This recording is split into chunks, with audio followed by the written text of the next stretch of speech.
Hi, I'm Rob Fisher. Welcome to my first Robservation. These snippets are intended to give you my perspective on what I'm seeing out there in safety and quality as I travel around the world working with leaders. Today's Robservation is focused on filler or crutch words and how they may potentially impact safety.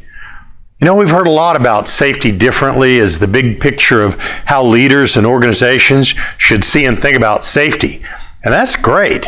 But sometimes safety differently may be just about changing or doing something a little different that will impact this task at this time. Sometimes safety differently may just mean changing what you do in a situation with intent that will improve the probability of a better outcome.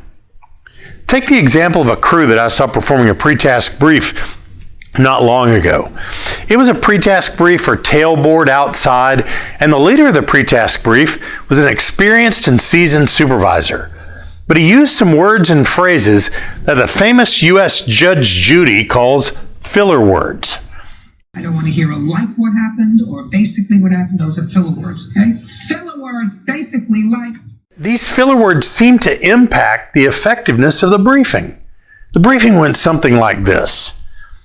Okay, so basically today, we're here to talk about our high-risk task of the day. And even though it's high risk, basically, we need to cover all of the, physical risks that literally impact us, and like the other risk, like performance risks. And literally, we need to talk about these. Obviously, we know what the physical risks are.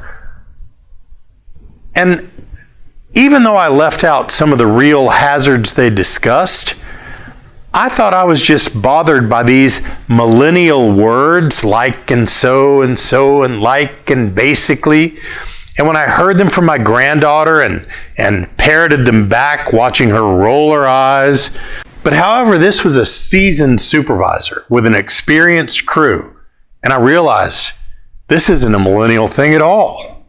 As I watched this crew, I realized they missed some of the key points of risk that the supervisor was trying to convey. It was only after a discussion that it was revealed that the risks they missed were actually buried in the filler words. How could this impact safety at your workplace? What about other important or critical outcomes?